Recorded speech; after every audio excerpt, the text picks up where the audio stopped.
the Garth Loves Travel. So I don't know if you guys see, there's a beautiful home right behind me, right there. It's a private house, so there's no history on it. But behind the camera right now is a place that I've been wanting to come to. Like I say that about every other castle that I go to. There's a place there that I wanted to come to. Once again, you know, it is the off season, as you can see. So, you know, some of these castles are closed. It's only the bigger ones that are open. This one, they do open it in the summertime. You know, I forgot what, I think it's June. I think June 30th. Don't quote me on that. Just look at the description, guys. I'll have all the history of the castle in the description, as well as their opening times and the links to finding these places. Where I am is actually I'm actually back in the city again.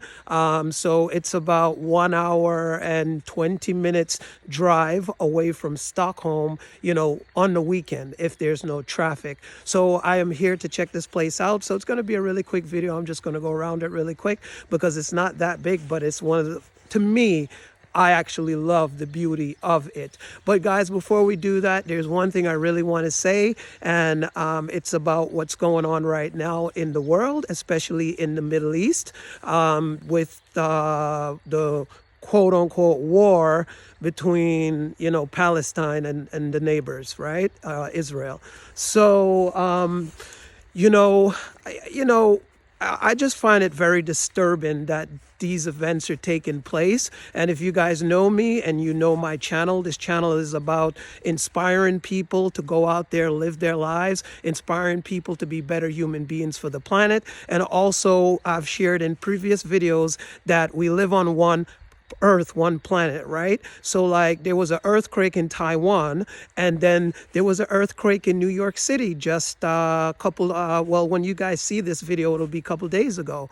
And it, you know, people, we tend to think, you know, because I live in Sweden and you live in Germany and you live in the United States, as if we're living on different planets.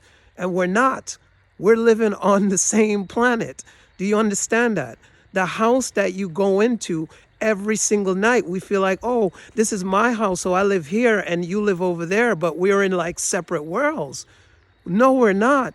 We're all living on this in the same house. That's the thing that, you know, most of us need to realize, is that we're all living in the same house.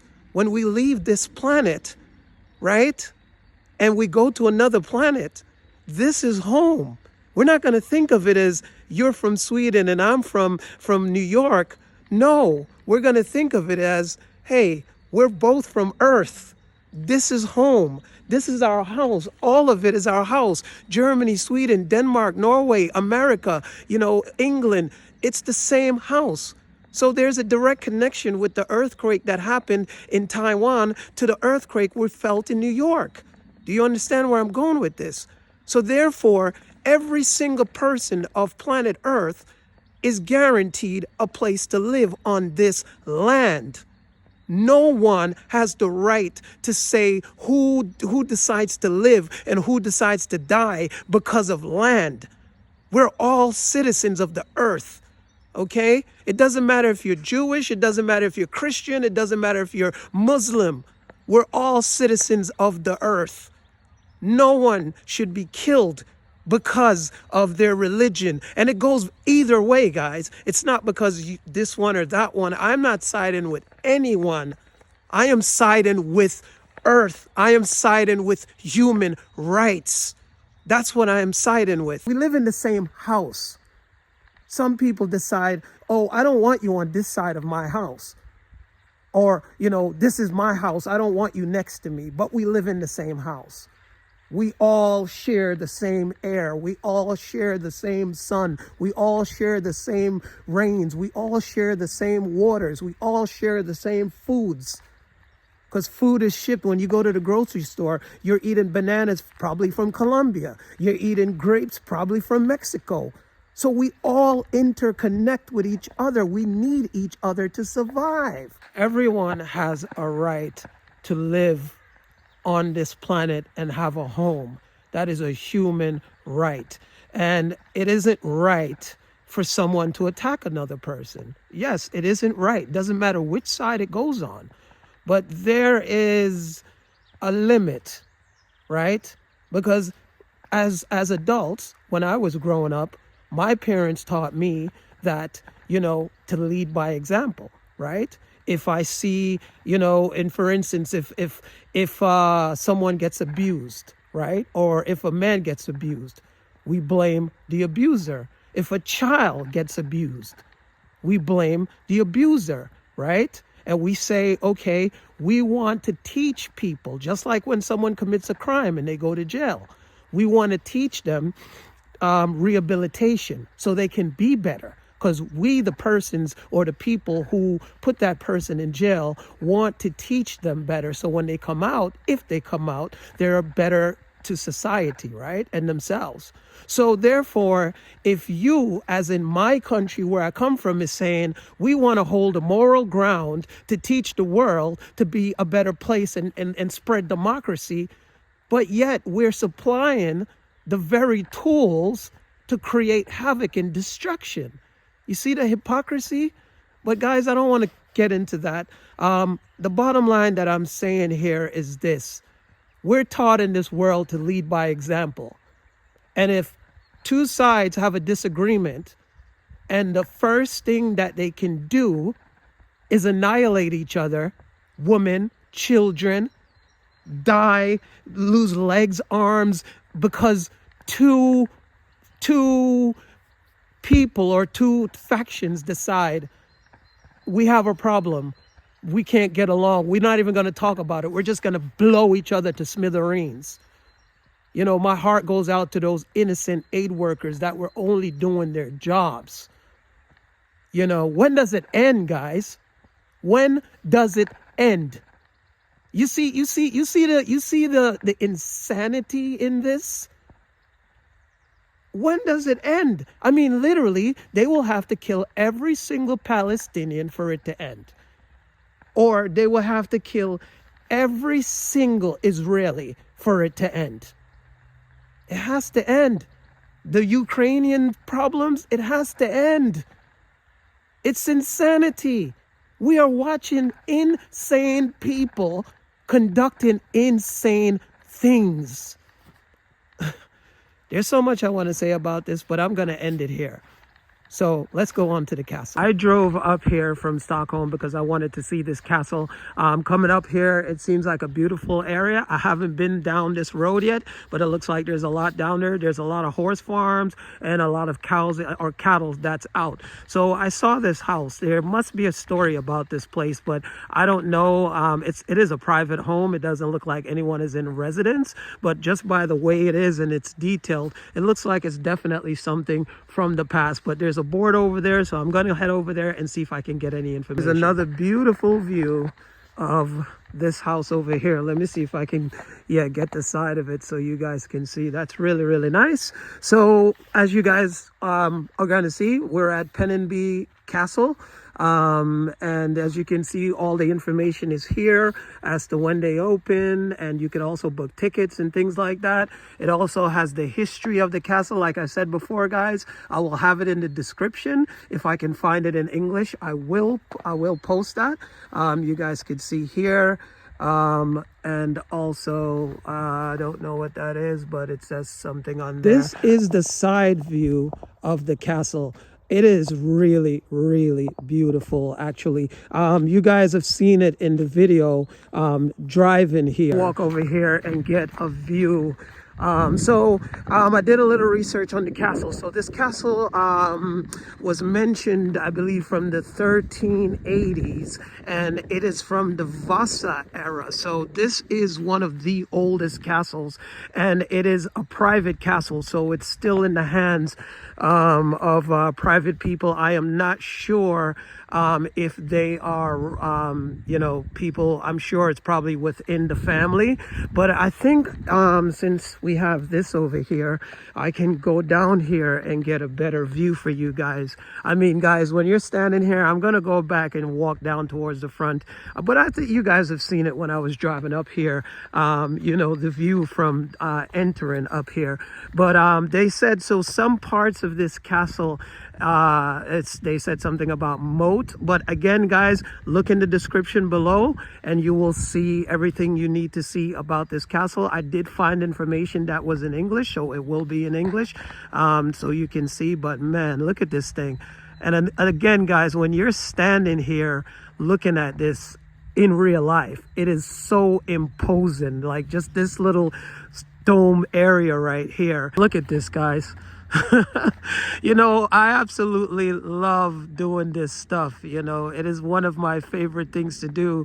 You know, I just woke up and I just decided, you know what, I want to go see a new castle. So I am, you know, logging all the castles that are closest to Stockholm, you know, and also in the countryside. Whenever I'm out there, I try my best. But look at this view, guys. Isn't this gorgeous? Look at the stonework at the bottom. You know, can you imagine 1380? Like, this place is from 1380. It is absolutely gorgeous. And it looks like there was like a big, beautiful tree there, but unfortunately they cut it down. But this must have been like a sight to behold back then. Here's another view, guys, from this angle. It looks, I mean, this is definitely a picturesque castle. And I think it would have been better for me to come here in the summertime because, you know, there would be more to see on the inside, because the outside itself is absolutely gorgeous and beautiful. But, you know, there's only so much that is out here to really feature. I know inside they do have some artifacts and things, and being that this place is still in private hands, I'm sure they literally preserved a lot of the history that's inside here. I'm making my way around the front, guys, and I definitely wore the wrong sneakers for this. I mean, oh my God, look at that. I am literally gonna step in mud right now. This is from the other side of the castle. Wow, I love the stonework. I think the stonework is absolutely beautiful. And look at that little window down there. Look at this, guys. I can't even see, so I'm just gonna put the camera up there, but it feels kind of weird. Like if I put my hand there, I feel like there's a hand that's gonna reach out and try to grab me. This is the side of the castle. Then I'm gonna walk around there and I'm gonna give you guys a view of the front of the castle. Like, look at these. I'm sure that door is not from the period, but yeah, this is nice. And the windows, guys, if you see inside, there's bars, like behind the window itself. There's like a bar there, almost like a prison, but I guess it's, you know, keeping people out. There it is, guys. You saw this view as I was driving in. Yeah, I mean, yes, I'll definitely come back to see it. I think this is the prize, you know. I would definitely come back to see it because being that is a private castle in private hands, I would love to see what kind of artifacts. Now, I don't know if it was in private hands its whole life. I'm assuming, but it would be nice to see what kind of artifacts or how preserved this castle is. So yes, I will definitely come back. The drive wasn't as bad. Is it a destination for me? Not really, but it is beautiful. I am going to sign off right here. It literally took me an hour to get here. I spent about 10 minutes or 15 minutes, and now I'm going to drive back. But the things that I do, and it's also because I love to do this, guys. As I said before in one of my videos, you know, I spent a lot of time in my life working, you know, every day going to a job and, you know, in my career thinking, no, this is what I want and everything. But I am very fortunate to be in a position now where I can spend the rest of my life doing things like this. So there it is right there, guys. Penningby slot. I'm gonna sign off here. Remember, guys, be a little bit more compassionate towards your fellow neighbors. We own property and we own lands, but it's not really ours. It belongs to the earth. And if there was any reminder, who's really in control is the earthquake in Taiwan and the earthquake in New York. And there's earthquakes and floods going on all over the world. And until we feel it is when we wake up to see that we're not really in control. Whether you want to believe in God or Allah or whatever you want to believe in, There is a force that controls all of this and that owns all of this. You think you own your house, an earthquake will come up underneath it and split it in half, right? So there's a force that controls this all. And we must live together in harmony so that we can be better human beings, so our children can grow up and grow up in a better world. They say lead by example. What example are we setting as leaders, presidents, that say, oh, we have a problem with you. Let's send our troops and bomb and blow up and kill everyone. But we teach our children, don't hit that person. Don't do this. How good of a job can you do as a parent when you're teaching your children not to violence isn't good? But when they look at the TV, the person who's the leader of the country is saying, we're sending our troops to go blow them up in the name of freedom and peace. Until we become better human beings to ourselves and our neighbors, we will never have peace on earth. We can have everything we want, but we need to be better people within ourselves. And on that note, peace, love, joy, and happiness. That's my rant for today. Thank you for taking this journey with me, and I'll see you guys on the next one.